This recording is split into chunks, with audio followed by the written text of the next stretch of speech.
So hello everyone. तो इस video हम लोग देखेंगे कंप्लीट करंट अफेयर्स मई 2023 यानी इस महीने के पूरे करंट अफेयर्स देखने वाले हम लोग इस वीडियो में।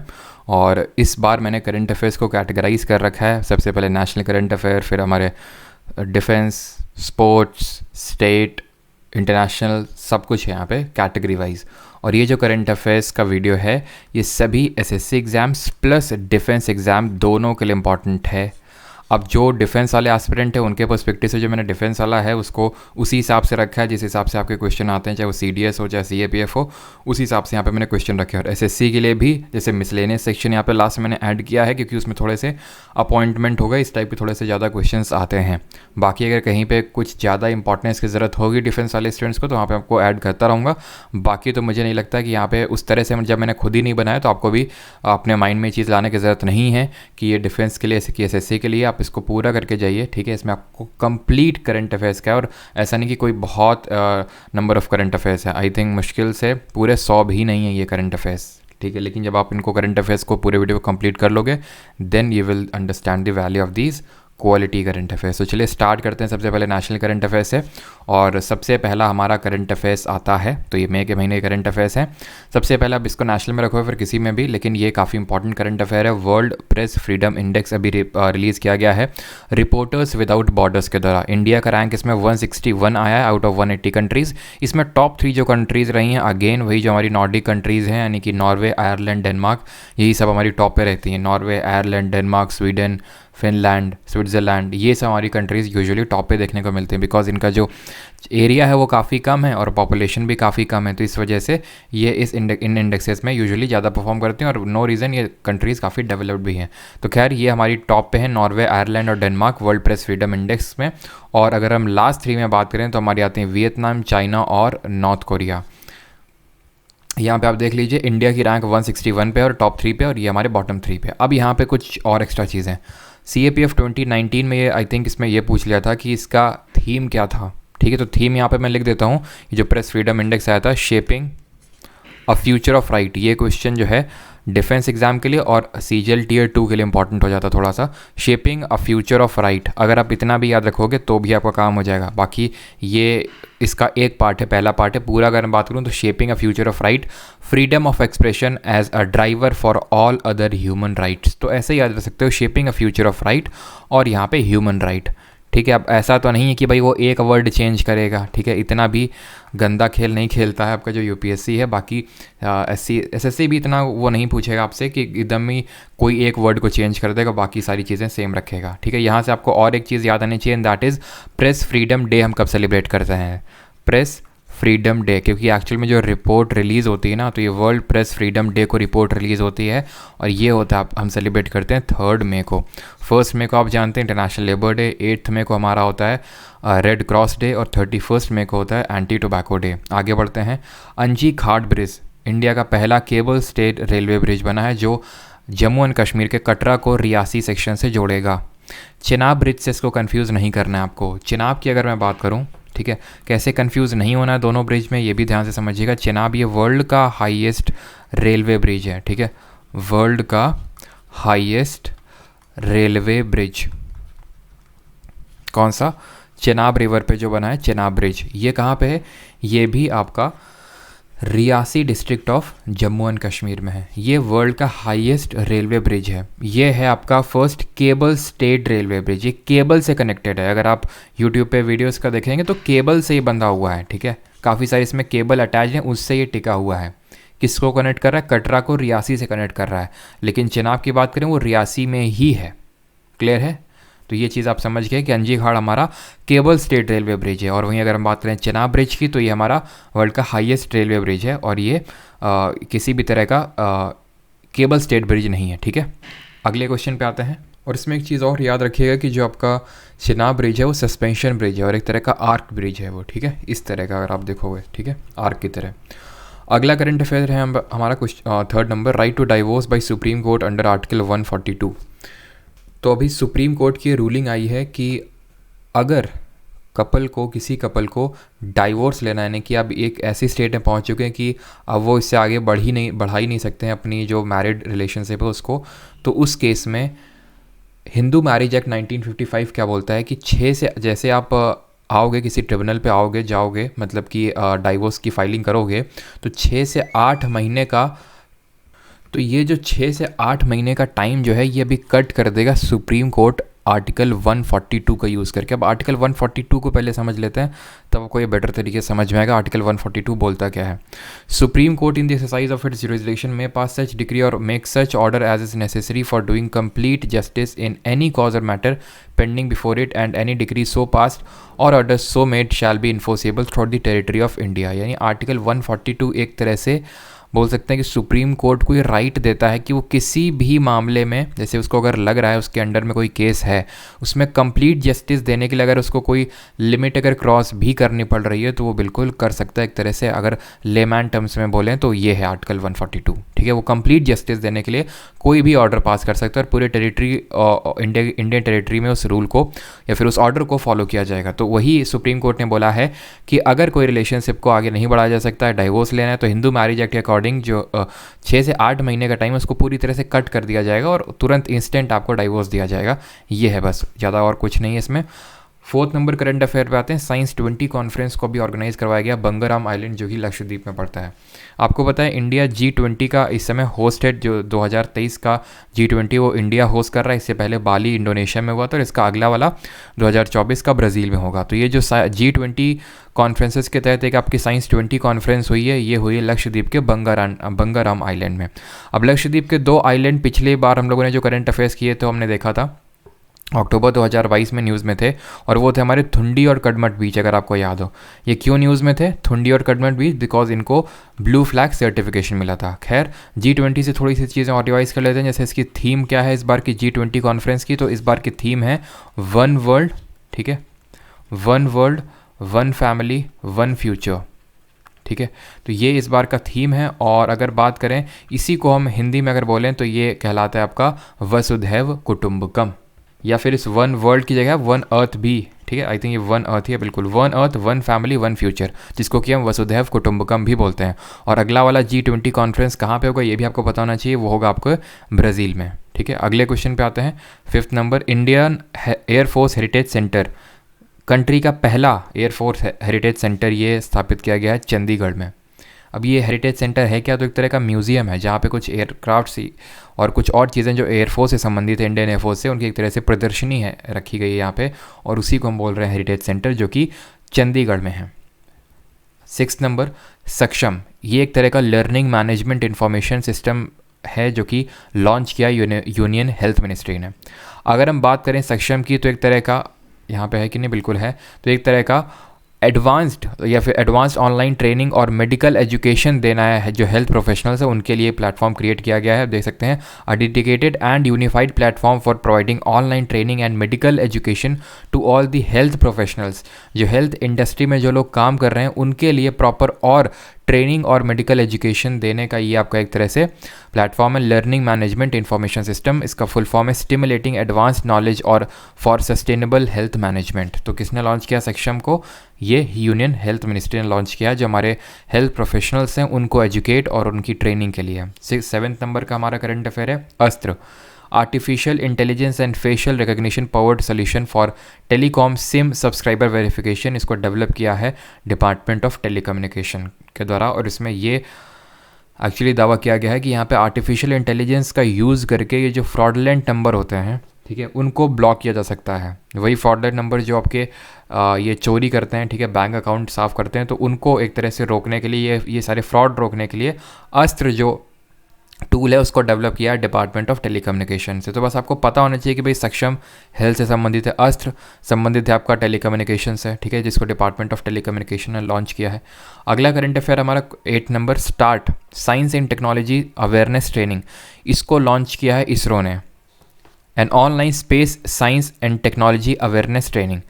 अब इसमें एक तरह से it is for all the Indian academic institutes offering post graduate under graduate courses on physical sciences and technology.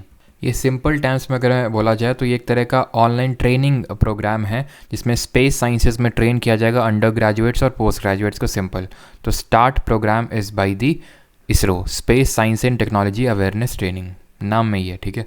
अगले आप करंट अफेयर्स पे आते हैं। 9th नंबर है, 5 women officers include inducted into the regiment of artillery. तो artillery regiment में कि 5 महिला अधिकारी शामिल की गई हैं, मेहल सैनी, साक्षी दुबे, अदिति यादव, पयस मुदगिल और आकांक्षा, ठीक है, लेफ्टिनेंट आकांक्षा।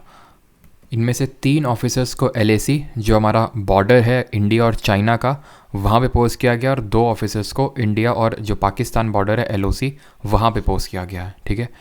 और 10th नंबर करंट अफेयर है, first water body census conducted by ministry of जल शक्ति।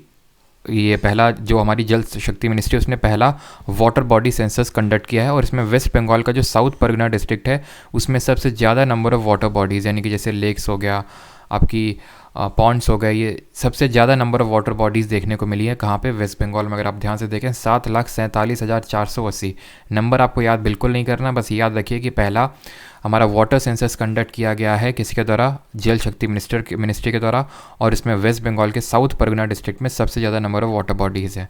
सेंसस आपको पता है पॉपुलेशन का होता है, जैसे कि हमें पता है कि हर 10 साल में पॉपुलेशन सेंसस होता है, जो पिछला वाला 2011 में हुआ था। कोविड और फिर अभी चुनाव की वजह से अभी कंडक्ट नहीं हो पाया है अगला वाला, ठीक है। और जो हमारा इसी तरह एग्रीकल्चर सेंसस होता है, ठीक है। तो एग्रीकल्चर सेंसस याद रखना, ये एग्री सेंसस होता है हर 5 साल में, ठीक है, एवरी 5 ईयर्स। ये भी क्वेश्चन पूछा जा चुका है आपके एग्जाम में, तो आपको ये पता होना चाहिए अभी पहला वाटर बॉडी सेंसस हुआ है, जल शक्ति मिनिस्ट्री ने कंडक्ट किया है। अगले कोई करंट अफेयर्स पे आते हैं, कुछ करंट अफेयर्स नंबर 11, प्रोजेक्ट दंतक। ये बॉर्डर रोड ऑर्गेनाइजेशन का प्रोजेक्ट है दंतक, 1961 में स्टार्ट हुआ था, ये BRO ने स्टार्ट किया था। तो अभी क्यों ये न्यूज़ में, एक्चुअल में PM मोदी ने इसके रिगार्डिंग कुछ एक तरह से BRO को प्रेज़ किया है। इसका भी स्थापना दिवस सेलिब्रेट किया BRO ने 1960 को। BRO जो है 1960 को स्टैब्लिश हुआ था, 7 मई 1960 को, तो स्थापना दिवस सेलिब्रेट किया। उसी में प्रोजेक्ट दंतक की यहाँ पे सराहना की PM मोदी ने। प्रोजेक्ट दंतक की अगर बात करें तो ये प्रोजेक्ट दंतक भूटान में, अब आप BRO जानते हैं बॉर्डर रोड ऑर्गेनाइजेशन, जो आपका डिफेंस मिनिस्ट्री के तहत आता है, ठीक है, लिखा भी हुआ अंडर द डिफेंस मिनिस्ट्री।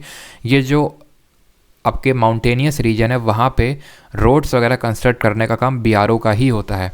आपने जब मैंने आपको पासेस के बारे में पढ़ाया था, दर्रों के बारे में, तो मैंने आपको उमलिंगला के पास के बारे में बताया था, ठीक है, कि उमलिंगला पास पे सबसे हाईएस्ट मोटरेबल रोड को कंस्ट्रक्ट किया है BRO ने, और इसमें इसको Guinness book of world record में भी शामिल किया गया। उमलिंगला पास अगर आप देखें तो ये जिस तरह से, ये आपका जैसे कि यहाँ पे मैं ड्रॉ करता हूँ, ठीक है, यहाँ पे जिस आप देखेंगे जम्मू और कश्मीर है, यहाँ पे हमारा लद्दाख है, तो कुछ यहाँ पे आपको देखने को मिलेगा हमारा उमलिंगला पास, जो कि आपका हाईएस्ट मोटरेबल पास है। तो ये आपको पता होना चाहिए इसके रिगार्डिंग, ठीक है। 1960 में सेटअप हुआ था, और जो दंतक प्रोजेक्ट दंतक है वो कहाँ पे चलाया था, मतलब कहाँ के लिए स्टार्ट किया गया था BRO के द्वारा, भूटान में रोड वगैरह कंस्ट्रक्ट करने के लिए, वहाँ पर डेवलपमेंट करने के लिए, वहाँ पर रोड कंस्ट्रक्ट करने के लिए। 12th नंबर है उत्साह, undertaking transformative strategies in actions in higher education portal को लॉन्च किया है UGC ने, ठीक है। अब UGC की अगर बात करें, यूनिवर्सिटी ग्रांट कमीशन ने, तो इसने हायर एजुकेशन में रिफॉर्म्स और जो हमारी लेटेस्ट एजुकेशन पॉलिसी है, नेशनल एजुकेशन पॉलिसी जो 2020 में आई थी, उसके तहत या फिर उसको और स्ट्रेंथन करने के लिए ये एक तरह से उत्साह पोर्टल को लॉन्च किया है, खासकर हायर एजुकेशन के लिए। यहाँ पे H का मतलब हायर एजुकेशन ही है।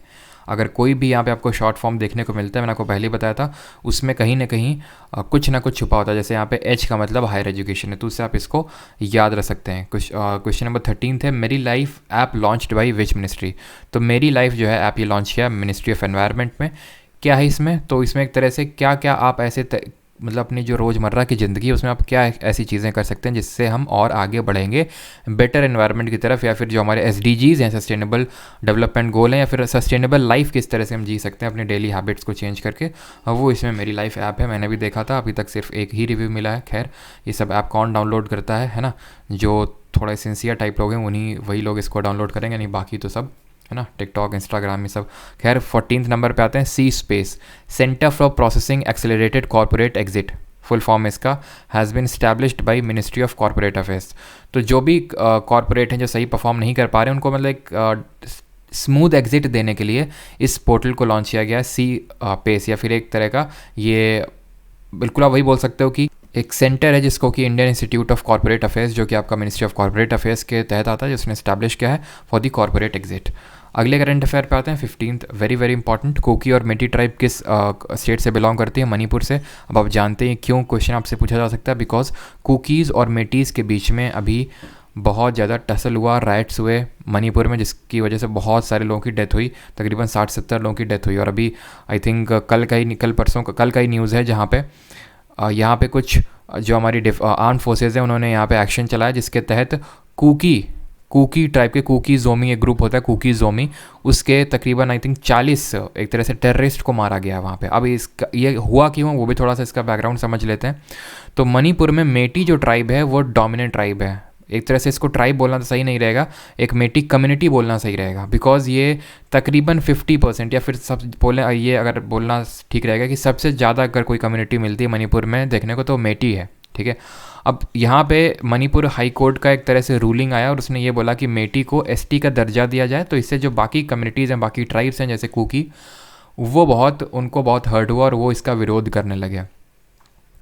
अब उसी के जस्ट एक महीने बाद हमें यहाँ पे प्रोटेस्ट या फिर एक तरह से राइट से दंगे देखने को मिले, जहाँ पे कुकी और मेटीज़ के बीच में मोस्टली दंगे हुए थे। तो मेटी यहाँ पे एक डोमिनेंट ट्राइब है और कुकी की अगर बात करें तो कुकी एक तरह से ट्राइबल कम्युनिटी और मेटी डोमिनेंट कम्युनिटी है। इन दोनों के बीच में टसल हुआ था मणिपुर में, ठीक है।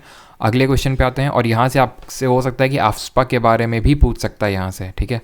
आफ्सपा के बारे में भी पूछ सकता है। तो आफ्सपा के बारे में अभी मैं इतना ही बताऊंगा कि ये 1958 में आया था, ताकि जो भी हमारे खासकर मतलब ऐसा नहीं कि नॉर्थ ईस्ट के लिए आया था, लेकिन मेनली आपको पता है हमारे इंसर्जेंसी वगैरह को रोकने के लिए, जो कि हमारे खासकर नॉर्थ ईस्ट में होती है, बिकॉज म्यांमार का बॉर्डर, चाइना का बॉर्डर, तो ये इस वजह से काफ़ी एक तरह से वल्नरेबल ग्राउंड रहता है इस इंसर्जेंसीज़ के लिए। तो उसको रोकने के लिए नेहरू जी के टाइम पे वही लाए थे इसको, arm forces special powers act. और ये भी जम्मू कश्मीर में लगा हुआ है, नागालैंड में, असम में, अरुणाचल में, मणिपुर में, ठीक है। यहाँ पे अभी लगा हुआ है आफ्सपा हमारा, ठीक है, जहाँ पे एक तरह से जो हमारे आर्म फोर्सेस होते हैं उनको ओवरराइट एक तरह से या फिर बहुत ज़्यादा पावर्स मिल जाते हैं कि वो शूट एट साइट कर सकते हैं, देखते ही एकदम तुरंत उड़ा सकते हैं जो जो रीजन्स में आफ्सपा लगा हुआ है वहाँ पे, ठीक है।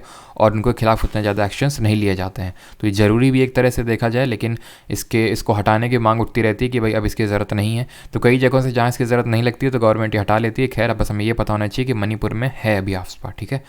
Tungnath in Rudraprayag Uttarakhand which is the highest Shiva temple has been designated as a national monument. तो तुंगनाथ जो रुद्रप्रयाग उत्तराखंड में, इसको हाईएस्ट शिव टेम्पल के रूप में इसको ये जो है हाईएस्ट शिव टेम्पल, इसको एज अ नेशनल मॉन्यूमेंट का डिजाइनेशन इसको मिला है, सिंपल, ठीक है। अगले पे आते हैं 17 नंबर। तो ये भी काफ़ी इंपॉर्टेंट हो जाता है और यहाँ से काफ़ी इंपॉर्टेंट स्टैटिक के क्वेश्चंस आपसे बन सकते हैं। एक्चुअल में टसल चल रहा है सेंटर, सुप्रीम कोर्ट और दिल्ली के बीच में, एलजी को लेकर या फिर पावर कंट्रोल को लेकर। हुआ क्या, सुप्रीम कोर्ट ने ये बोला, ठीक है, सुप्रीम कोर्ट ने क्या बोला था, सुप्रीम कोर्ट ने ये बोला था, सुप्रीम कोर्ट ऑफ इंडिया ने, कि एलजी जो साहब हैं, एलजी वो एक्चुअल में एक तरह से सबऑर्डिनेट है किसके, या फिर सिंपल टर्म्स में बोले तो जो यहाँ पे ऑल इंडिया सर्विसेज के जो भी ऑफिसर्स हैं वो दिल्ली गवर्नमेंट के कंट्रोल में रहेंगे, सिंपल टर्म्स में अगर देखा जाए तो। लेकिन अभी सेंटर ने क्या कर दिया है, एनसीटी यानी national capital territory of Delhi act 1991 जो था, जिसके तहत जो आपका दिल्ली है वो यूनियन टेरिटरी ऑफ दिल्ली को बदल के national capital territory of Delhi किया गया था 1991 में।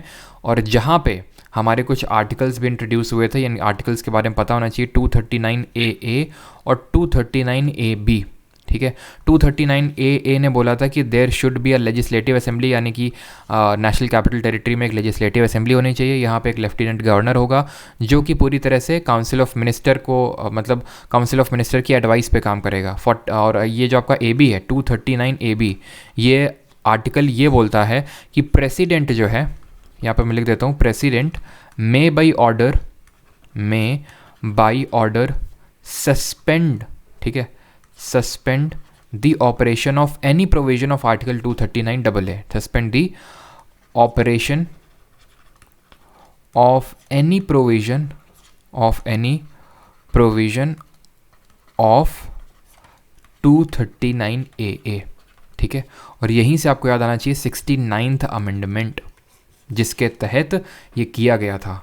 क्या किया गया था, ये जो आपका ये यूनियन टेरिटरी ऑफ दिल्ली को national capital territory of Delhi बनाया गया था, साथ ही साथ लेजिस्लेटिव असेंबली क्रिएट की गई थी और साथ ही साथ यहाँ पे कैपिंग भी रखी गई थी। जो आप कैपिंग देखते हो लोकसभा के केस में कि भाई total number of council of minister 15% of legislative assembly से ज़्यादा काउंसिल ऑफ मिनिस्टर्स नहीं हो सकते हैं। उसी तरह 69th अमेंडमेंट ने दिल्ली के लिए ये फिक्स किया था कि 10% ऑफ लेजिस्लेटिव असेंबली के मेंबर से ज़्यादा काउंसिल ऑफ मिनिस्टर नहीं हो सकते हैं दिल्ली में। तो उसी को सेंटर ने फाइनली अमेंड किया है through an ordinance to negate the Supreme Court verdict on the final say of transfer and posting of bureaucrats in Delhi. तो अब क्या किया है, सुप्रीम कोर्ट ने तो बोल दिया था कि जो ट्रांसफ़र पोस्टिंग है ब्यूरोक्रेट्स की वो दिल्ली गवर्नमेंट देखेगी, लेकिन सेंटर ने फिर से उसको अमेंड कर दिया और बोल दिया कि नहीं, ये एलजी साहब देखेंगे, लेफ्टिनेंट गवर्नर, जो कि एक तरह से देखें तो सेंटर गवर्नमेंट के रिप्रेजेंटेटिव ही तो हैं जिनको प्रेसिडेंट अपॉइंट करते हैं। तो एक तरह से सेंटर यहाँ पे पावर लेना चाहता है और ये दिल्ली गवर्नमेंट चाहती है कि ये पावर इनके पास रहे।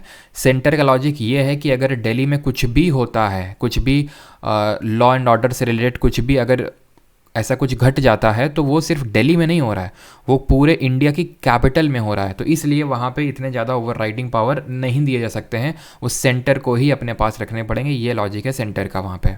और बाकी आपको पता होगा कि लैंड, ठीक है, लॉ एंड ऑर्डर यानी पुलिस,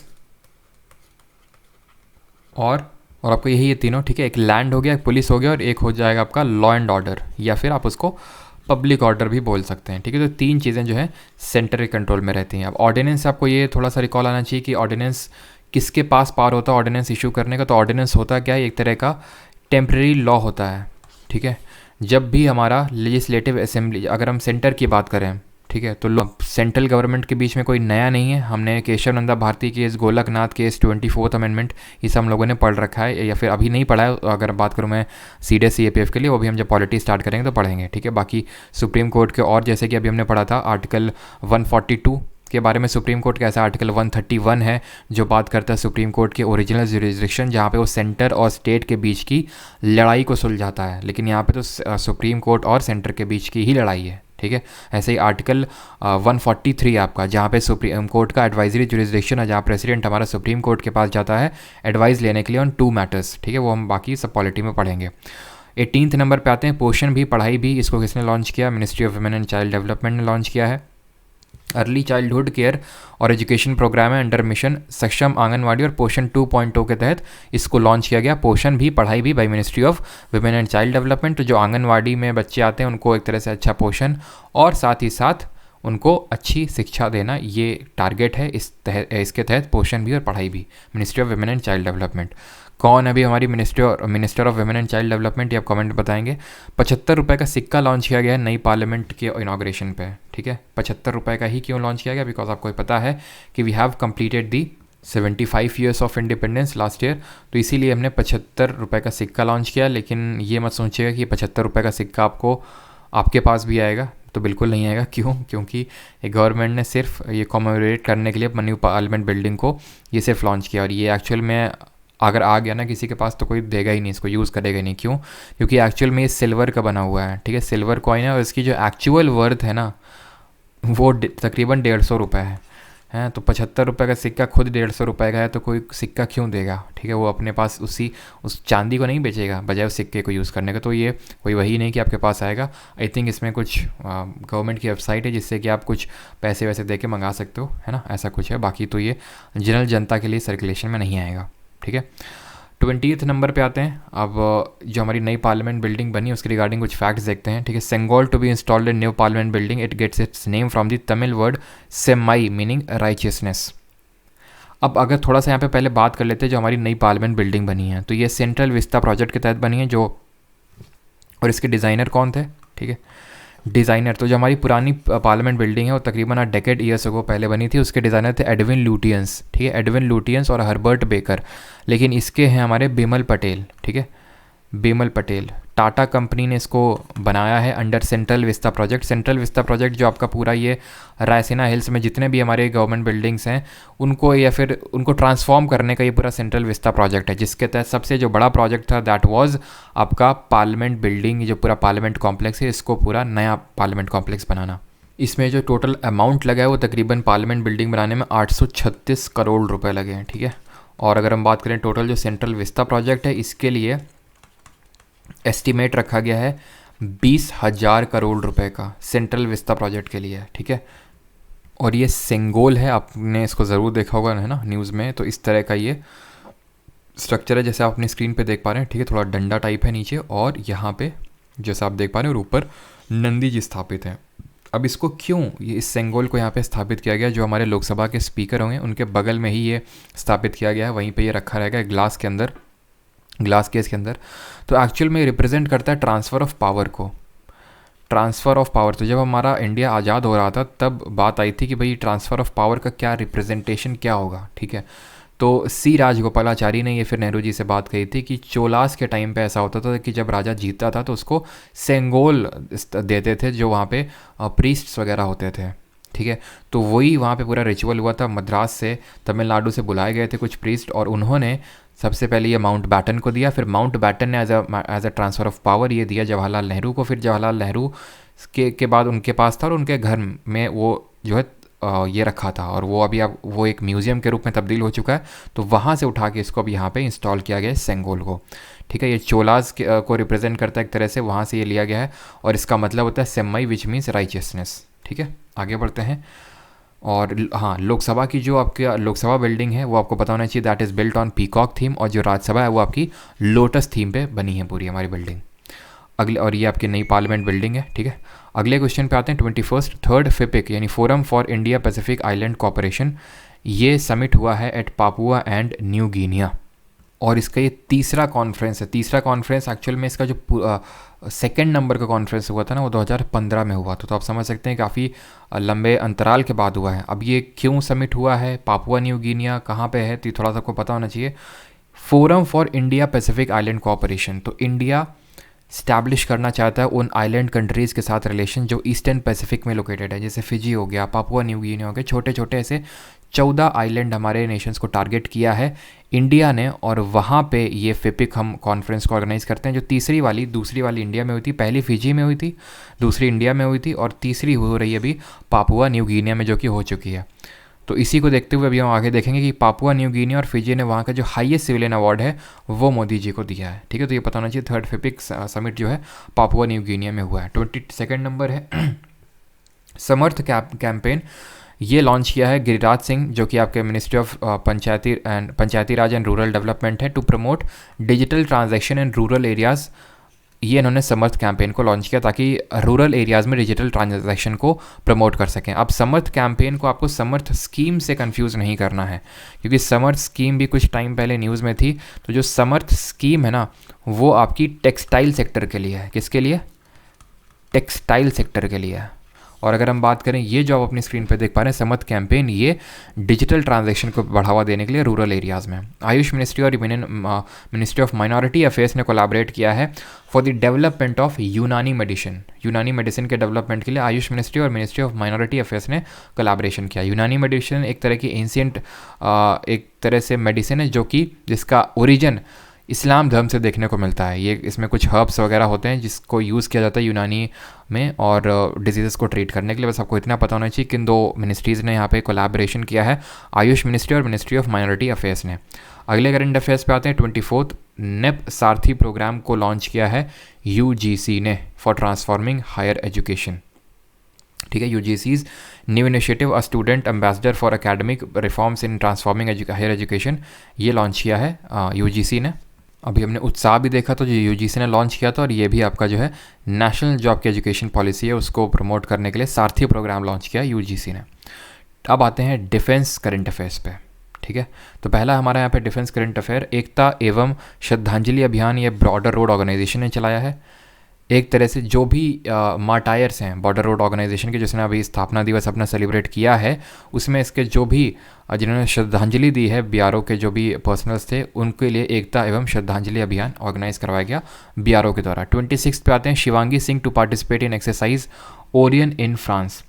तो एक्सरसाइज ओरियन फ्रांस में हो चुकी है, जिसमें कि हमारी शिवांगी सिंह जो कि फर्स्ट वेमेन राफेल पायलट थी हमारी, उन्होंने भी पार्टिसिपेट किया है, ठीक है, शिवांगी सिंह ने।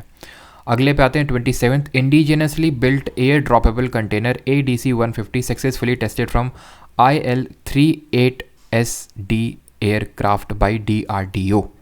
ये एक तरह का आपका एंटी सबमरीन वॉरफेयर है IL-38SD, ठीक है। और इस एक्चुअल में SD का मतलब है सी ड्रैगन, ठीक है। तो ये हमारी इंडियन नेवी यूज़ करती है और इसको इसी साल के एंड तक डीकमीशन भी कर दिया जाएगा। तो आपको पता होना चाहिए ADC नाम में ये full form air droppable container, ठीक है। इसको सक्सेसफुली टेस्ट किया गया इसके द्वारा, और ये रशिया से हम लोगों ने इसको लिया था। ये रशिया डेवलप करती है इन जो एंटी सबमरीन हमारे ये एयरक्राफ्ट्स होते हैं उनको, ठीक है।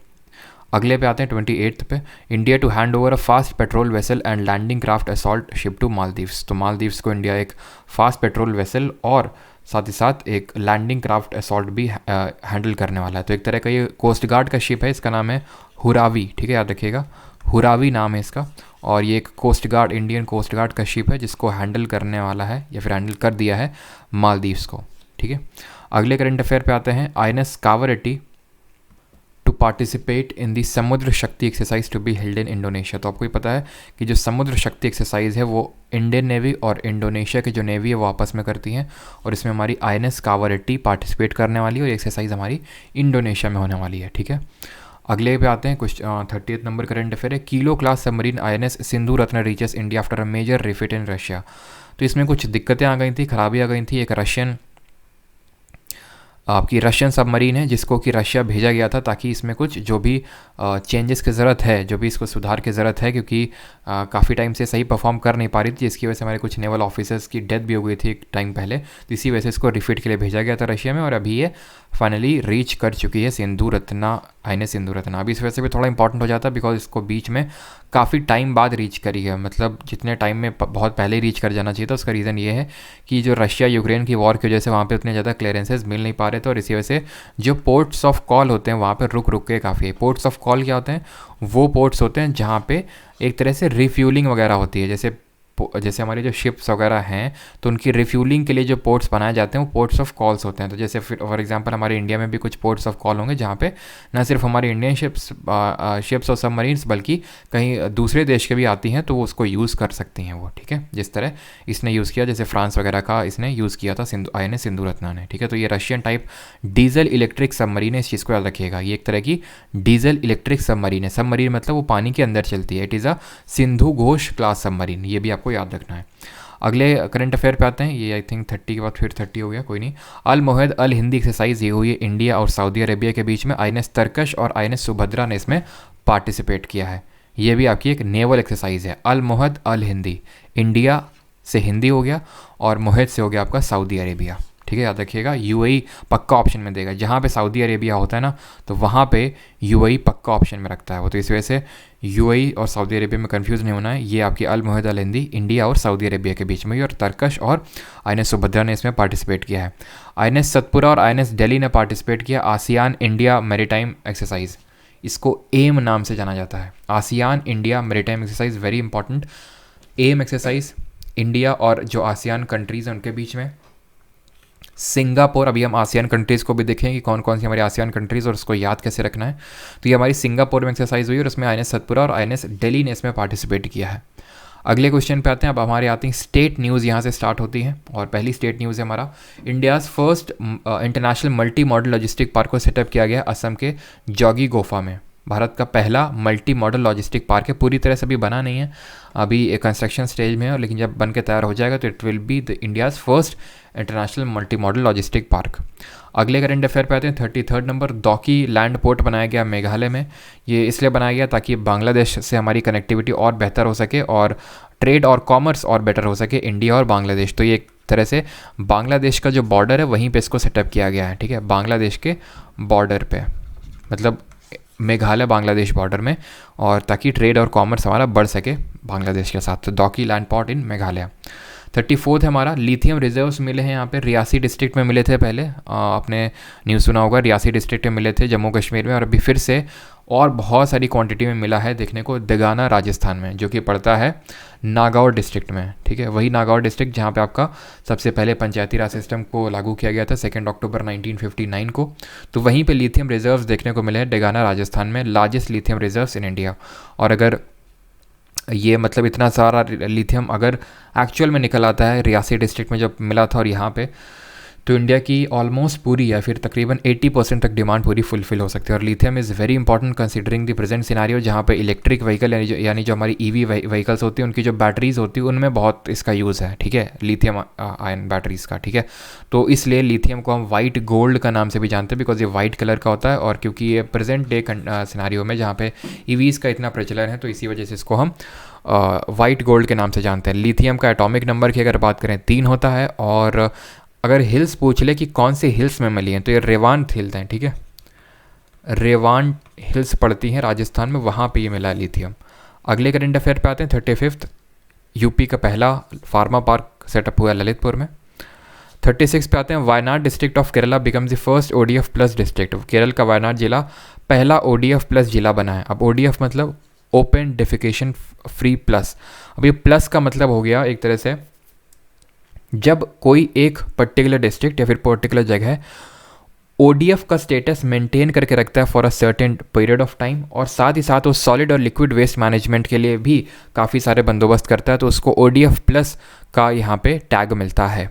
ODF आई थिंक आप जानते हो, ओपन डेफिकेशन फ्री मतलब बाहर कोई शौच के लिए नहीं जा रहा है, सब कोई जो आपके शौच हैं उन्हीं को ही यूज़ कर रहा है, that is called as ODF, ठीक है।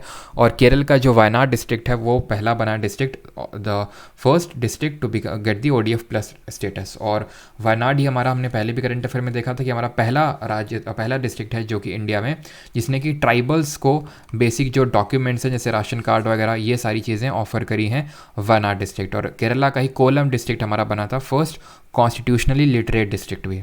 ये चीज़ें आपको पता होना चाहिए। टॉप परफॉर्मिंग स्टेट की अगर बात करें, ODF का भी एक एक्चुअल मतलब अभी ये रिलीज़ किया था गवर्नमेंट ने डेटा कि 50% से भी ज़्यादा इंडिया में विलेजेस जो हैं ODF प्लस का ये स्टेटस ले चुके हैं। और इसमें सबसे जो अच्छा परफॉर्म किया है वो तेलंगाना ने किया है, ठीक है, फिर आपका किया कर्नाटका ने, फिर तमिलनाडु ने, और फिर उत्तर प्रदेश ने। तो ये ऑर्डर भी थोड़ा सा याद रखिएगा। अगले क्वेश्चन पे आते हैं 37th, काफ़ी इंपॉर्टेंट है ये, first city to major progress towards achieving the SDGs। तो SDGs जो हमारे 17 सस्टेनेबल डेवलपमेंट गोल्स हैं जो हमें अचीव करने हैं कब तक, 2030 तक। CSS इसको हम बोलते हैं एजेंडा 2030 भी बोलते हैं इसको, ठीक है, agenda 2030। Total 17 sustainable development goal हैं, तो इसको एक तरह से लोकलाइज किया भोपाल ने। अभी तो था कि ठीक है ये कंट्रीज़ को अचीव करने हैं, भोपाल ने अपने एक तरह से डिस्ट्रिक्ट लेवल पे इसको लेकर या फिर लोकलाइज़ किया है भोपाल ने इसको SDGs को, ठीक है। तो इस वजह से काफ़ी इंपॉर्टेंट हो जाता है ये। 38 पे आते हैं, नेशनल होम्योपैथिक कन्वेंशन आपका होम्योकॉन 2023 इनॉग्रेट हुआ है उत्तराखंड में, होम्योपैथिक कन्वेंशन है। 39th नंबर है, नए CM बने हमारे कर्नाटका के सिद्धारमैया जी। अगला 40th नंबर, गवर्नमेंट ऑफ इंडिया और ADB यानी एशियन डेवलपमेंट बैंक ने एक डील साइन किया है to develop a industrial corridor in Andhra Pradesh. ADB की अगर बात करें, ये जैसे वर्ल्ड बैंक होता है वैसे आपका एशियन डेवलपमेंट बैंक है एशिया के लिए। इसके हेडक्वार्टर की बात करें तो फिलीपींस में है, ठीक है, फिलीपींस में। और इसी ने गवर्नमेंट ऑफ इंडिया के साथ पार्टनरशिप किया है to develop a industrial corridor in Andhra Pradesh.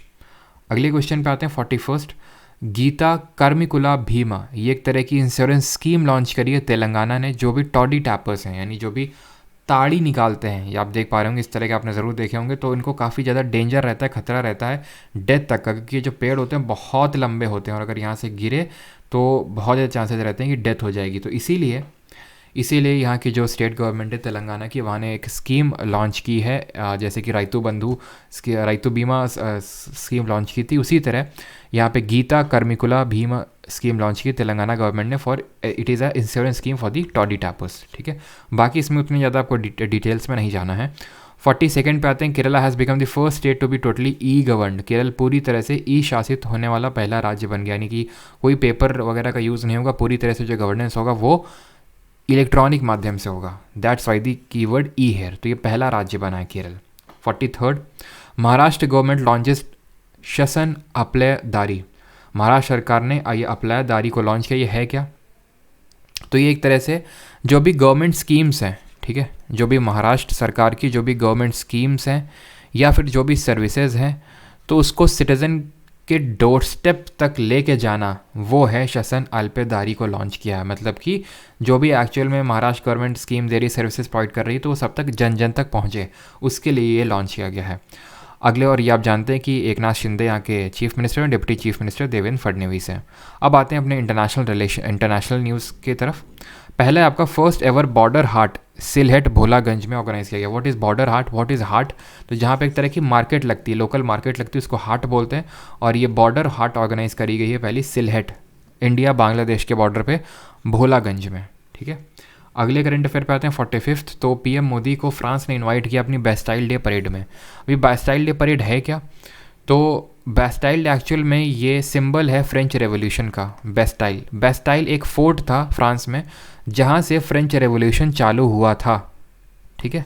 French revolution जहाँ से चालू हुआ था, तो इसी को कॉमेमोरेट करने के लिए बैस्टाइल डे परेड को ऑर्गेनाइज करवाया जाता है। यहाँ के जो प्रेसिडेंट है इमैनुअल मैक्रोन, उन्होंने इंडियन पीएम मोदी को इनवाइट किया है, जो कि जुलाई में ये बैस्टाइल डे परेड होगी, और इसमें इंडियन पीएम ने एग्री भी कर दिया। तो ये फ्रांस जाने वाले हैं हमारे पीएम जुलाई में, ठीक है। तो बैस्टाइल डे परेड कहाँ पे आपकी होती है? फ्रांस में। और फ्रेंच रेवोल्यूशन से आपको 3 वर्ड याद आने चाहिए। वो 3 वर्ड क्या हैं? लिबर्टी,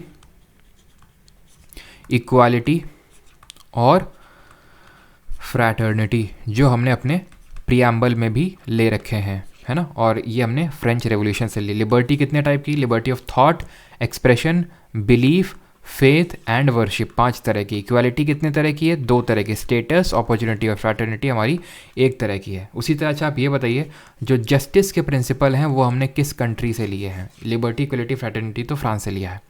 ये मैं चलो आपको हिंट देता हूँ, ये हमने उस कंट्री से लिया है जिसने कि अभी रिसेंटली एक नया अपना चैट बॉट डेवलप किया है, और उस चैट बॉट के बारे में हम लोग पढ़ने वाले हैं आगे, ठीक है। और मैं हिंट दूं आपको, यहीं पे सबसे लंबी आपको रेलवे लाइन भी देखने को मिलेगी, ट्रांस साइबेरियन रेलवे लाइन, ठीक है। आप बताइए। 46 नंबर है Rasht Astara railway to be developed by Russia and Iran as a part of INSTC।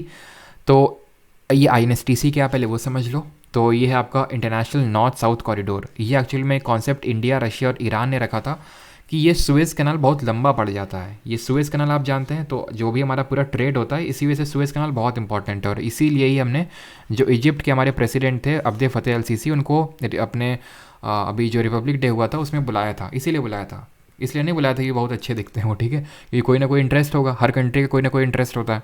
तो ये सुएज़ कैनाल आप देख सकते हैं यहाँ पे, काफ़ी इंपॉर्टेंट लोकेशन ये पोजीशन होल्ड करता है। मेडिटेरेनियन सी को कनेक्ट करता है रेड सी से, भूमध्य सागर को लाल सागर से जोड़ता है। बाकी भी हमने पढ़े थे, जैसे हम बाबल मानदेव है, रेड सी को गल्फ ऑफ एडन से कनेक्ट करता है, एडन की खाड़ी से। और यहाँ पे आपका स्ट्रेट ऑफ हॉर्मोज है जो कि पर्शियन गल्फ को गल्फ ऑफ ओमान से कनेक्ट करता है। उसी तरह ये है आपका स्ट्रेट ऑफ जिब्राल्टार, जो कि आपका अटलांटिक ओशन को मेडिटेरेनियन सी से कनेक्ट करता है। तो खैर ये जो ट्रेड रूट है यूरोप तक पहुँचने का बहुत लंबा पड़ जाता था, तो इसीलिए इसको एक ऑल्टरनेटिव रूट को यहाँ पे, अब सर इसको यहाँ से यहाँ सीधे क्यों नहीं किया, ऐसे क्यों नहीं किया, ये थोड़ा इधर क्यों?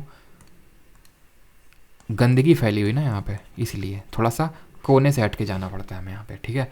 तो इस वजह से एक्चुअल में ये सारे इनको तो कुछ ट्रेड वेड से मतलब है नहीं, तो ना तो हम करेंगे ना तुमको करने देंगे, उस टाइप की मेंटालिटी है। तो इस वजह से यहाँ पे आपको पता होगा इंडिया ने चाबाहार पोर्ट डेवलप किया है, ये चाइना ने यहाँ पे पाकिस्तान में ग्वादर पोर्ट डेवलप किया। क्यों किया कुछ पता नहीं है, क्यों?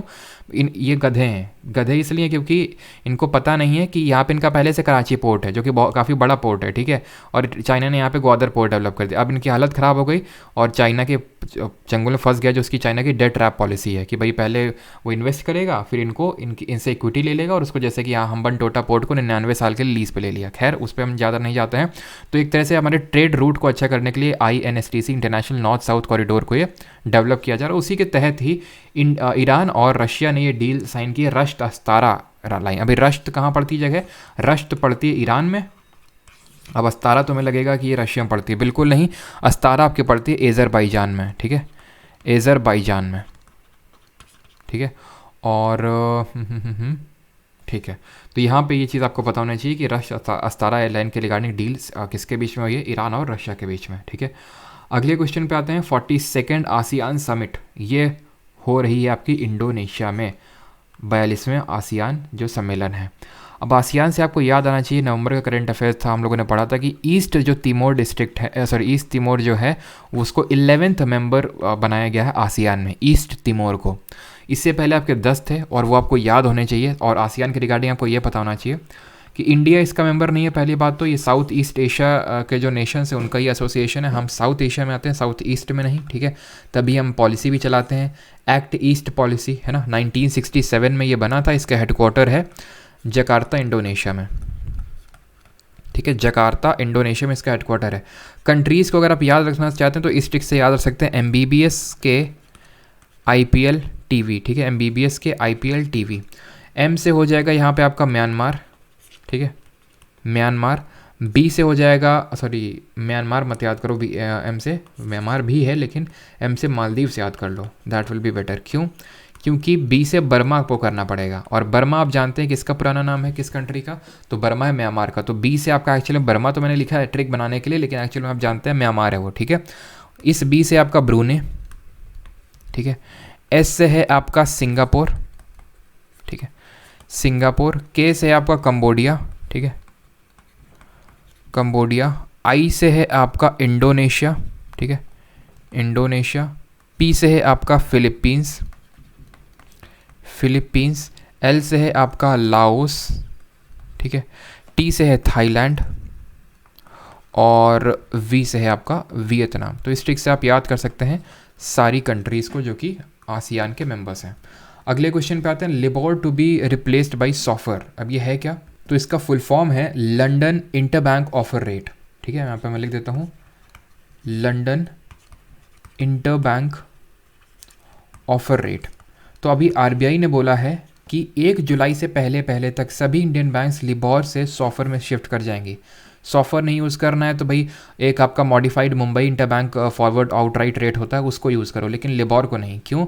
इसमें स्कैंडल पाए गए हैं कि कुछ बड़े बड़े बैंक जैसे डॉइचे बैंक टाइप ये क्या कर रहे हैं, ये आपस में ही फिक्स कर रहे हैं और अपने प्रॉफिट, ताकि खुद को प्रॉफिट हो और जो इनसे ले रहे हैं लोन उनको नुकसान हो। और कहीं ना कहीं ये भी थोड़ा सा एक आर्टिकल पब्लिश हुआ था, ये देखने में आया कि जो 2008 का फाइनेंशियल क्राइसिस हुआ था वो भी इनकी हरकतों की वजह से हुआ था, ये जो लिबोर में इन लोगों ने स्कैंडल किया। तो इसी वजह से RBI ने निर्देश जारी किया कि लिबोर से शिफ्ट करो। है क्या ये लिबोर?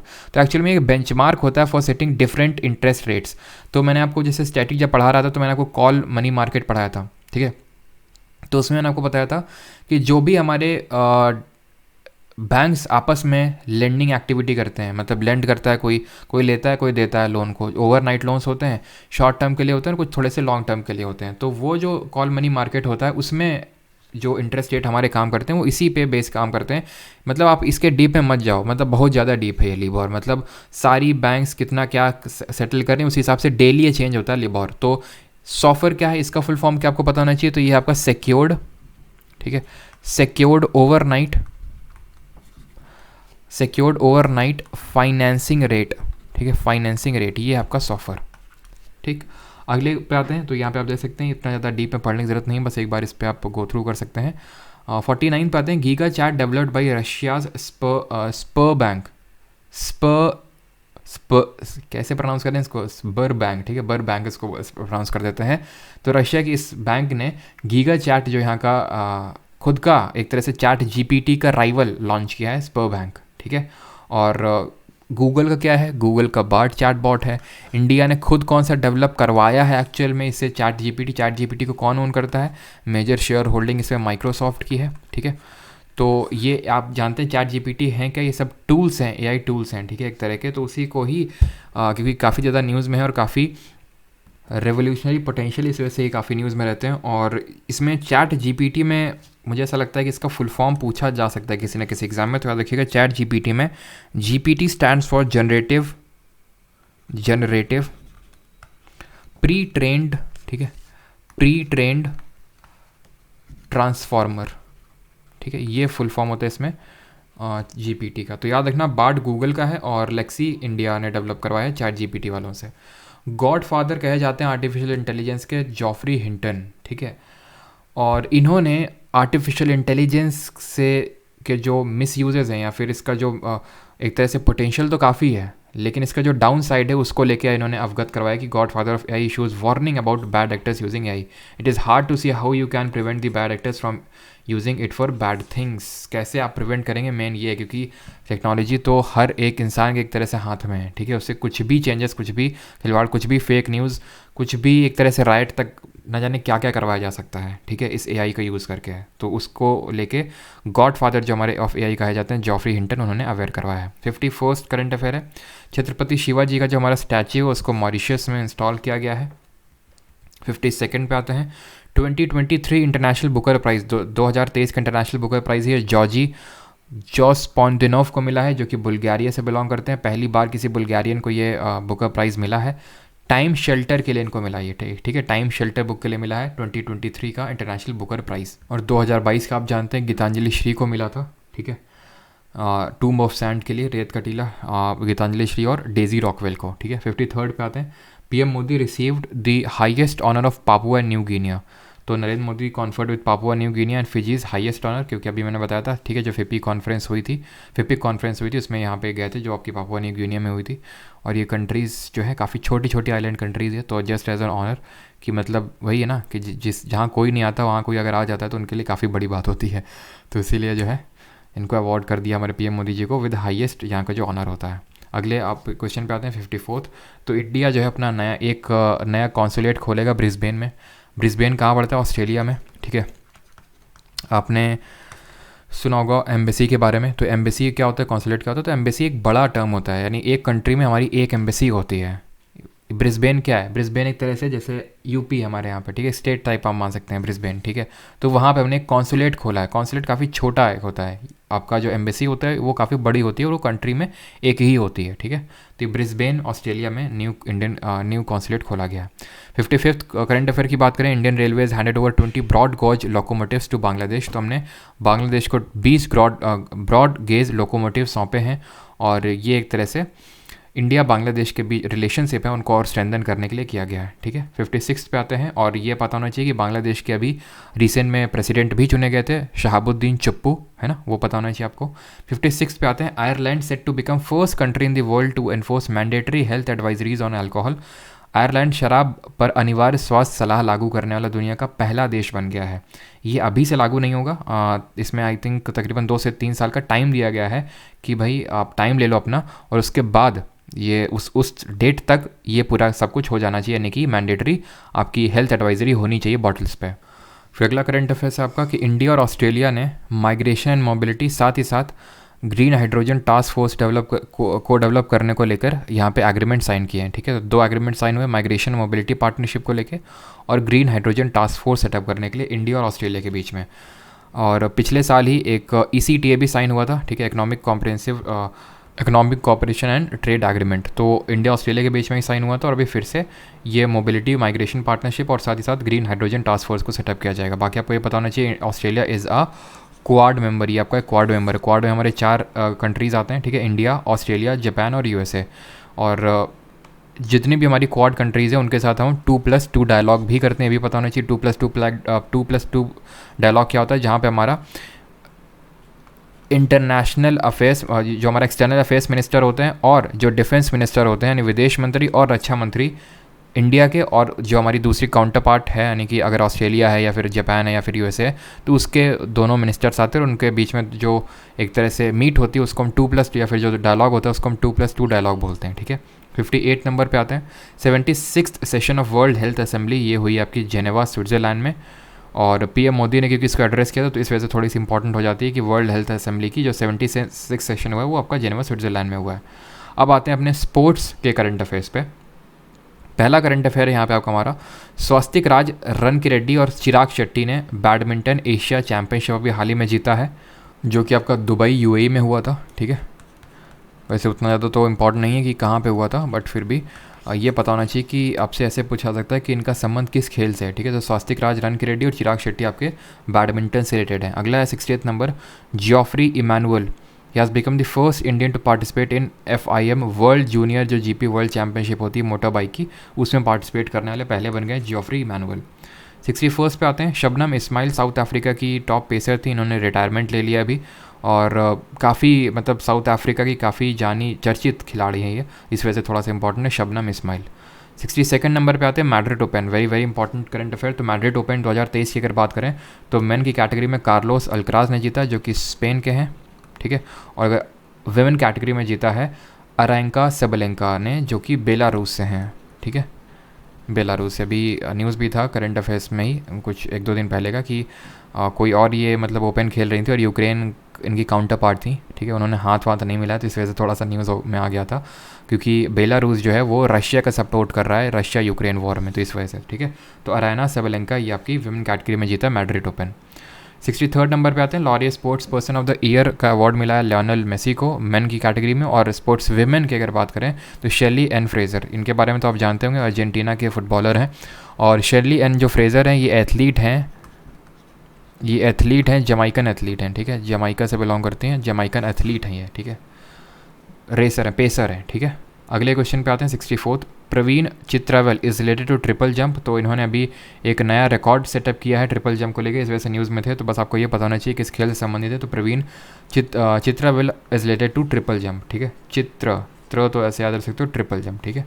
अगले करंट अफेयर पे आते हैं 65th है आपका AIFF यानी all India football federation grass roots day celebrate किया जाएगा हर दिन 23 जून को अब से। क्यों? क्योंकि इसी दिन PK बनर्जी, प्रदीप कुमार बनर्जी की जयंती। और PK बनर्जी हमारे इंडियन फुटबॉल के वन ऑफ द लेजेंड कहे जाते हैं, प्रदीप कुमार मिश्रा, इसीलिए, ठीक है। इसी तरह जून में ही 29 जून को हम सेलिब्रेट करते हैं, अगर आपको याद हो, इंडियन स्टैटिस्टिक्स डे। क्यों? क्योंकि उसी दिन PC महालनोबिस का जन्मदिवस होता है, ठीक है।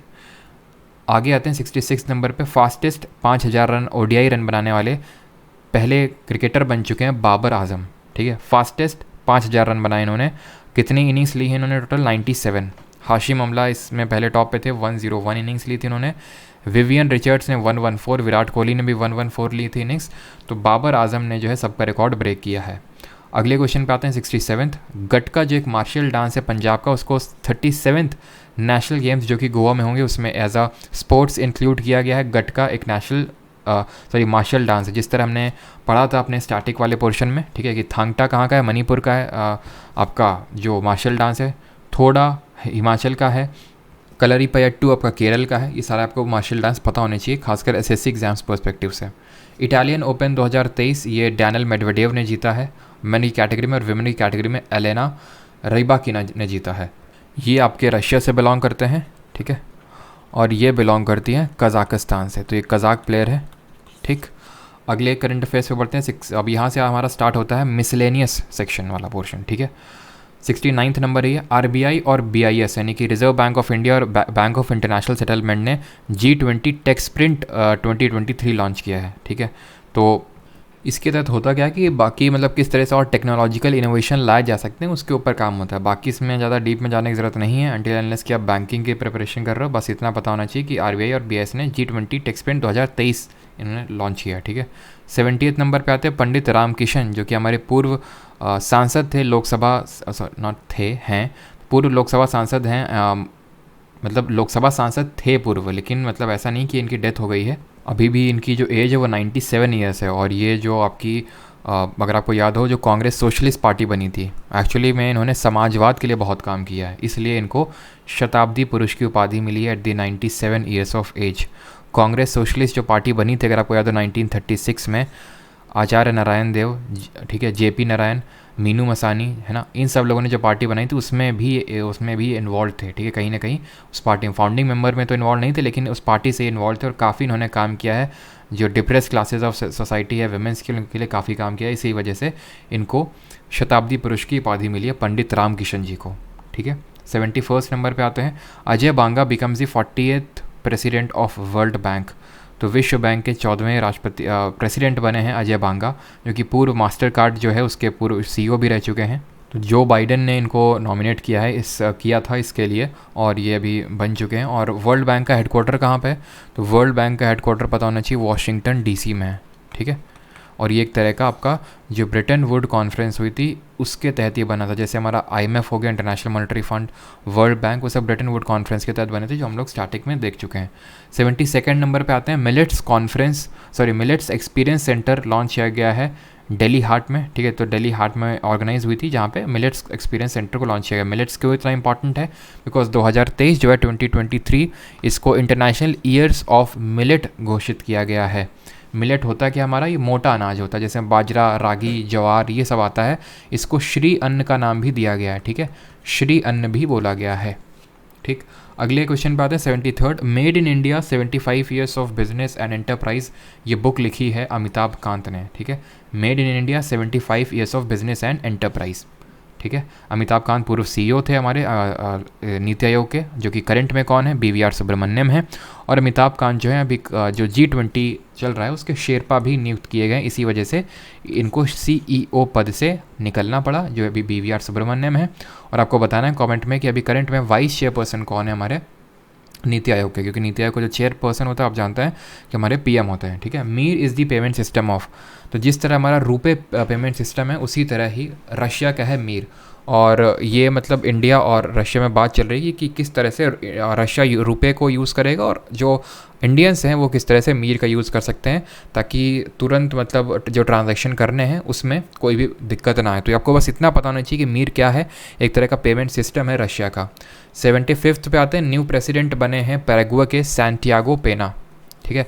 पैराग्वे कंट्री कहाँ पड़ती है आपको पता है? साउथ अमेरिका की कंट्री, और वहाँ के नए प्रेसिडेंट बने Santiago Pena. IIT Madras developed GBM driver to improve detection of cancer causing tumours. तो कैंसर जो कॉजिंग ट्यूमर्स होते हैं उसको डिटेक्शन को और कैसे उसको डिटेक्ट किया जा सकता है जल्दी, तो उसको लेके IIT मद्रास ने यहाँ पे डेवलप किया है GBM ड्राइवर, ठीक है। ये एक तरह का टूल है। अगले क्वेश्चन पे आते हैं 77th, हाईएस्ट पेड एथलीट की लिस्ट में टॉप किया है क्रिस्टियानो रोनाल्डो ने, ठीक है। पर ईयर, पर मंथ, पर week, per day, per hour, पर मिनट, पर सेकंड कितना कमाते हैं उससे आपको कोई लेना देना नहीं है, बस आपको इतना याद रखना है कि ये सबसे हाईएस्ट पेड एथलीट है क्रिस्टियानो रोनाल्डो। 78 पे आते हैं, पुलित्जर प्राइज़ विनर्स पे, ठीक है। पुलित्जर प्राइज़ विनर्स पे आते हैं 2023 के। तो अगर पुलित्जर प्राइज़ की बात करें तो ये आपको पता होना चाहिए, कोलंबिया यूनिवर्सिटी जो USA की है वो इसको देती है, और ये जर्नलिज्म, आर्ट्स और लेटर्स इन सब की क्षेत्र में दिया जाता है। बहुत सारी कैटेगरी यहाँ पे आप देख पा रहे होंगे, लेकिन जो इंपॉर्टेंट वाली वो मैं भी आपको बताने वाला हूँ, तो उसका ही सिर्फ आपको याद करना है। मतलब एक बार इसको सबको देख लेना है, ताकि अगर आ जाए तो थोड़ा सा आपको पता हो कि कौन सी कैटेगरी में किसको दिया गया। बट जो इंपॉर्टेंट वाली वो भी मैं भी आप स्टार मार्क कर दूंगा। तो पब्लिक सर्विस वाला थोड़ा सा इंपॉर्टेंट है, इसमें एसोसिएटेड प्रेस के जो जर्नलिस्ट हैं, जो मारियापोल जो सिटी है जहाँ पे यूक्रेन की सिटी है, जहाँ पे रशिया ने काफ़ी सारे अटैक्स किए, तो वहाँ से जो एक तरह की बेटर जर्नलिज्म के लिए, ठीक है, इसके जो जर्नलिस्ट हैं, ये सारे जर्नलिस्ट, उनको ये पब्लिक सर्विस की कैटेगरी मिला है। बाकी सारी कैटेगरी यहाँ पे है, breaking news reporting, investigative reporting, explanatory reporting, ये सारे आप देख सकते हैं। ब्रेकिंग न्यूज़ रिपोर्टिंग के लिए staff of the Los Angeles Times को, इन्वेस्टिगेटिंग रिपोर्टिंग के लिए staff of the Wall Street Journal को, एक्सप्लेनेटरी रिपोर्टिंग के लिए Caitlin Dickerson of the Atlantic को, ठीक है। लोकल रिपोर्टिंग, नेशनल रिपोर्टिंग, सब आप एक बार देख सकते हो। PDF आपको पर हमारे CC टेलीग्राम पे मिल जाएगी। बस यहाँ पे जो इंपॉर्टेंट है वो थोड़ा सा फिक्शन की कैटेगरी वाला इंपॉर्टेंट हो जाता है, पब्लिक सर्विस, फिक्शन और ड्रामा, ठीक है। फिक्शन में डेमन कॉपर हेड के लिए मिला है बारबरा किंग्सलोवर को, ठीक है। डेमन कॉपर हेड जिन्होंने फिक्शन लिखा है बाई दी बारबरा किंग्सलोवर, तो ये बारबरा किंग्सलोवर को मिला। उसी तरह ड्रामा की अगर बात करें, ट्रस्ट बाई हरनास डियास को, ठीक है। ड्रामा की कैटेगरी में बात करें, इंग्लिश बाई सनास तौसी। तो ये नाम बस आपको याद होने चाहिए, फिक्शन, ड्रामा और जो पब्लिक सर्विस वाली कैटेगरी में उसमें, ठीक है।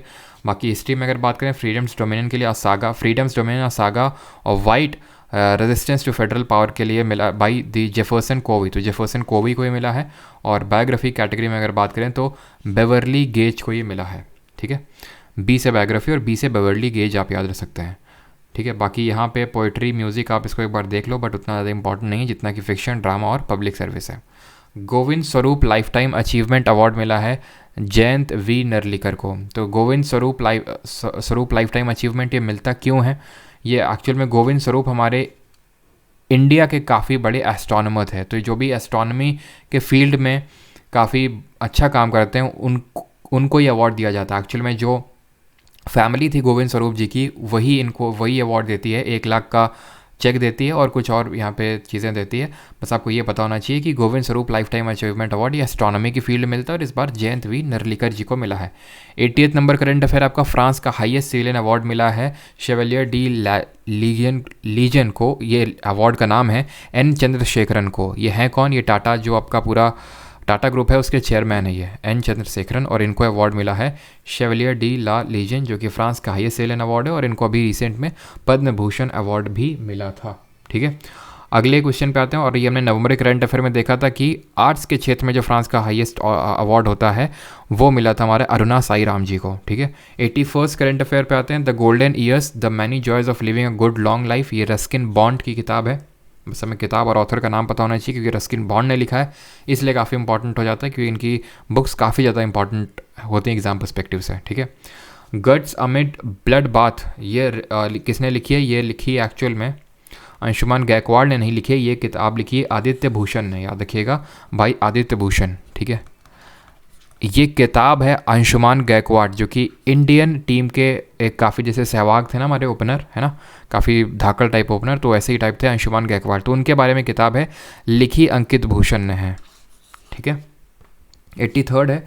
हरित सागर ग्रीन पोर्ट गाइडलाइंस ये मिनिस्ट्री ऑफ पोर्ट्स ने जारी करी हैं कि क्या क्या चीज़ों का ध्यान रखना है पोर्ट में, क्या डूज़ हैं क्या डोंट्स है, वो सारी जो गाइडलाइंस है वो रिलीज़ की है हरित सागर के तहत, और ये मिनिस्ट्री ऑफ पोर्ट्स ने की है। ठीक है, 84 अगर बात करें, सितवे पोर्ट कहाँ लोकेटेड है? ये म्यांमार में। क्यों न्यूज़ में है? बिकॉज पहली बार इसमें पहला वेसल भेजा गया है। एक्चुअल में ये कालादान मल्टी मॉडल प्रोजेक्ट के तहत इंडिया और म्यांमार का ये प्रोजेक्ट है, जिसके तहत हम ये चाहते हैं कि एक ऑल्टरनेटिव रूट हो।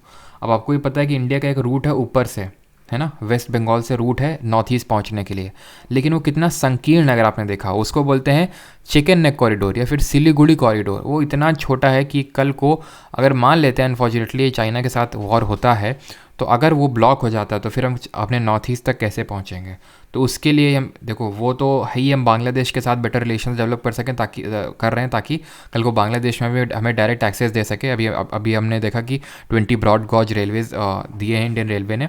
उसी तरह कालादान मल्टी मॉडल प्रोजेक्ट है जो इंडिया और म्यांमार का है। तो यहाँ पे श्यामा प्रसाद मुखर्जी पोर्ट है आपका, जिसको कोलकाता पोर्ट के नाम से जानते हैं, और ये सितवे पोर्ट है यहाँ पे म्यांमार में। ये इनको कनेक्टिविटी बिठाई गई है, और इसमें पहला पेट्रोल वेसल तो नहीं बोलेंगे, पहला वेसल भेजा गया है यहाँ पे, जिसके तहत जो यहाँ पे सितवे पोर्ट पे रीच किया है। सिंपल, ठीक है। इसको डेवलप करके हमारे जो नॉर्थ ईस्ट इलाका है या फिर जो इंडिया का जो नॉर्थ ईस्ट है वहाँ पे कनेक्टिविटी बिठाने का ये एक प्रोजेक्ट है, कालादान मल्टी मॉडल प्रोजेक्ट। अगले क्वेश्चन पे आते हैं। 85 साइक्लोन मोचा, ये बांग्लादेश को हिट किया, यमन ने इसका नामकरण किया है। 86 है आपका रामालैंड, जैसे कि डिज्नी लैंड आपने सुना होगा यूएसए में, उसी तरह उसी लाइंस में डिज्नी लैंड के लाइंस में रामालैंड जो है ये डेवलप किया जाएगा, बिल्ड किया जाएगा यूपी में, ठीक है, जहाँ पे राम जी की पूरी एक तरह से बर्थ से लेके उनकी पूरी लाइफ जर्नी एक तरह से दिखाई जाएगी। 87 क्वेश्चन पे आते हैं।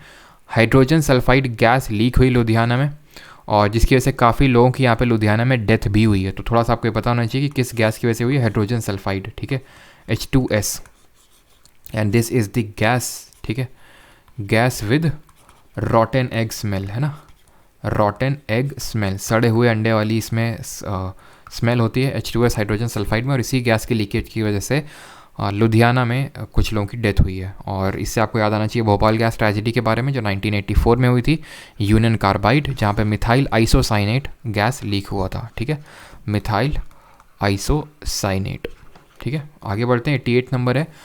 CBI के यानी जो हमारा सेंट्रल ब्यूरो ऑफ इन्वेस्टिगेशन है उसके नए DGP बने प्रवीण सूद। CBI के रिगार्डिंग आपको पता होना चाहिए कि ये आपका एक तरह शांताराम जो हमारी कमेटी थी उसके रिकमेंडेशन पे ये CBI बना था, और ये 1941 में स्टैब्लिश हुआ था, और ये एक non constitutional non statutory body है, स्टैट्यूटरी भी नहीं है। ये अपने दिल्ली स्पेशल पुलिस स्टैब्लिशमेंट जो एक्ट है 1946 का, उससे अपनी पावर्स को डिराइव करता है। CVC जो है ना, सेंट्रल विजिलेंस कमीशन, वो तो स्टैट्यूटरी है, लेकिन CBI ना तो कॉन्स्टिट्यूशनल है ना तो स्टैट्यूटरी है, ठीक है। ये आपकी एक तरह से बोल सकते हैं नॉन कॉन्स्टिट्यूशनल बॉडी है, ठीक है, या फिर एक्स्ट्रा कॉन्स्टिट्यूशनल बॉडी है। 89 पे आते हैं। जो हमारा कॉन्फेडरेशन ऑफ इंडियन इंडस्ट्रीज़ है उसके नए प्रेसिडेंट बने R दिनेश। अगले क्वेश्चन पे आता है 90th। कामी रीता शेरपा जो कि नेपाल से बिलोंग करते हैं, माउंट एवरेस्ट को उन्होंने 27th टाइम क्लाइंब करके एक वर्ल्ड रिकॉर्ड क्रिएट कर दिया है, मोस्ट नंबर ऑफ टाइम्स इसको क्लाइंब करने का। कामी रीता शेरपा जो कि नेपाल से बिलोंग करते हैं। 91st है हमारा डैग हैमरशोल्ड अवार्ड, UN पीस कीपर्स को दिया जाता है। आपको पता है UN ये काफ़ी पीस कीपिंग मिशंस होते हैं, और उन पीस कीपिंग मिशंस में सबसे ज़्यादा अगर पीस कीपर्स कोई भेजता है तो हमारा इंडिया है। उसमें हमारे ये 2 लोग शहीद हुए हैं अभी, ठीक है, शिशुपाल सिंह और सनवासला राम विश्नोई जी, ठीक है। इन लोगों को ये एक्चुअल में पोस्टहुमसली मिला है, ठीक है, ये इन लोगों की डेथ हो चुकी है इस UN पीस कीपिंग मिशन के दौरान। तो ये आपने एक चीज़ को यहाँ पे देखिए, ये ब्लू कलर की हैट लगाते हैं, और इनको हम ब्लू हेलमेट्स के नाम से भी जानते हैं, जो हमारे UN पीस कीपर्स होते हैं। ये क्वेश्चन आपके आ भी चुका है, CDS एग्जाम में एक बार पूछा गया था कि CDS या फिर NDA में कि who are known as blue helmets. तो जो हमारे UN पीस कीपर्स होते हैं उनको हम ब्लू हेलमेट्स के नाम से जानते हैं। 92nd नंबर पे आते हैं संचार साथी पोर्टल, ये लॉन्च किया मिनिस्ट्री ऑफ कम्युनिकेशन, नाम में ये संचार, ठीक है। तो संचार साथी पोर्टल लॉन्च किया मिनिस्ट्री ऑफ कम्युनिकेशंस ने, अश्विनी वैष्णव जी जो कि हमारे मिनिस्टर हैं, कम्युनिकेशन मिनिस्टर है, ठीक है। और 93rd नंबर पे आते हैं वी प्रणीत, ये किससे रिलेटेड हैं, चेस से रिलेटेड हैं। बस आपको थोड़ा सा आइडिया होना चाहिए किससे बिलोंग करते हैं। अभी न्यूज़ में इसलिए थे बिकॉज ये कंट्री के 82nd ग्रैंड मास्टर बने हैं, ठीक है, 82nd नंबर के ग्रैंड मास्टर बने वी प्रणीत। 94th पे आते हैं मराठा कोऑपरेटिव और जो कॉस्मोस कोऑपरेटिव है, इसके मर्जर को अप्रूव कर दिया है रिजर्व बैंक ऑफ इंडिया ने। बस पता होना चाहिए कौन से 2 बैंक्स हैं, कॉस्मोस और मराठा कोऑपरेटिव बैंक। 95th है आपका कोलक रिवर, कहाँ पे है, गुजरात में। न्यूज़ में इसलिए बिकॉज यहाँ पे काफ़ी लोग, जो काफ़ी विलेजेस हैं उनमें उनके काफ़ी लोग जो हैं काफ़ी डिजीज़ से सफ़र कर रहे हैं, कुछ लोगों की डेथ हुई है। कारण ये है कि यहाँ पे इंडस्ट्रीज़ का इन्फ्लक्स बहुत ज़्यादा होता है, जिसमें कि कंटामिनेट हो जाता है वाटर, जिसकी वजह से कोलक रिवर गुजरात की है, न्यूज़ में है। बस पता होना चाहिए कहाँ की, गुजरात की, ठीक है। 97 पे आते हैं, 96 पे आते हैं जो कि हमारा आखिरी करंट अफेयर है, एंड दैट इज़ एक्सोलोटल। ये किसकी स्पीशीज़ है, तो ये आपकी सैलमेंडर की स्पीशीज़ है, एक्सोलोटल। अभी क्यों न्यूज़ में, क्योंकि अभी कुछ साइंटिस्ट ने बोला है कि एक्चुअली में ये लिजार्ड कम्युनिटी से बिलोंग करते हैं, ठीक है, डरना नहीं, ठीक है देख के। तो ये लिजार्ड कम्युनिटी से बिलोंग करते हैं, और इनकी खासियत ये होती है कि जो इनका एम्पलेटेड कोई पार्ट होता है, ऐसे कोई चीज़, मतलब इनकी टेल नहीं है, ठीक है, टेल कट गई, फिर से पूरी तरह डेवलप हो जाती है। कोई भी बॉडी पार्ट इनका अगर कुछ भी एक्सीडेंटली हट जाता है तो पूरी तरह से फिर से डेवलप हो जाता है। तो किस तरह से, मतलब वो पूरी मैकेनिज़्म को समझ के किस तरह से ह्यूमंस में उसके यूज़ को थोड़ा सा दिखाया है, लाइमलाइट किया है जो हमारे साइंटिस्ट हैं उन्होंने, इसलिए न्यूज़ में है। एक्सोलोटल स्पीशीज़ आपकी बिलोंग करती है सैलमेंडर से, सैलमेंडर कम्युनिटी से, ठीक है। लिजार्ड, अगर ओवरऑल कम्युनिटी से बात करें तो लिजार्ड कम्युनिटी से बिलोंग करती है, एक तरह का सैलमेंडर है, और ये एक तरह के एम्फीबियन टाइप ऑफ कम्युनिटी से बिलोंग करते हैं। मोस्टली टाइम पानी में रहते हैं, लेकिन कभी कभी ज़मीन पे भी, ठीक है। और ये होते हैं हमारे करंट अफेयर्स ख़त्म में के। तो सबसे पहली बात तो आपको इसमें ये करनी है, देखो PDF आपको मिल जाएगी परमार SSC टेलीग्राम पे और परमार ऑफिसर्स टेलीग्राम, दोनों पे मिल जाएगी। आपको मल्टीपल टाइम्स इसको रिवाइज़ भी करना है, ठीक है। बाकी अगर देखिए, एक चीज़ होती है करंट अफेयर्स को लेके कि कोई लिमिट नहीं है, ठीक है। करंट अफेयर्स का भी अगर हम देखें तो डेली ही तकरीबन काफ़ी सारे प्लेटफॉर्म्स आप पे देखते हो कि 30-30, 40-40 करंट अफेयर डेली के ही करंट अफेयर्स हो जाते हैं। तो अगर मैं उस हिसाब से करवाता तो मुझे पता कि कितने सारे करंट अफेयर्स, लेकिन यहाँ पे आपने देखे कितने हैं, 96, टोटल 100 भी नहीं हुए। अभी 100 नहीं हुए डजंट मीन कि मुझे 100 करंट अफेयर्स मिले नहीं, या फिर इससे ज़्यादा मुझे मिले नहीं, ठीक है। करंट अफेयर्स बहुत थे, लेकिन यहाँ पे जो एकदम इंपॉर्टेंट वाले हैं उनको मैंने कैटेगराइज करके यहाँ पे आपके सामने रखा है, ताकि जो एक्चुअल में जो क्वालिटी करंट अफेयर्स हैं वो सिर्फ आप पढ़ें, क्रैप नहीं, ठीक है। अगर आपको वीडियो पसंद आई तो लाइक ज़रूर करिएगा। बाकी मिलते हैं अगले वीडियो में, थैंक यू।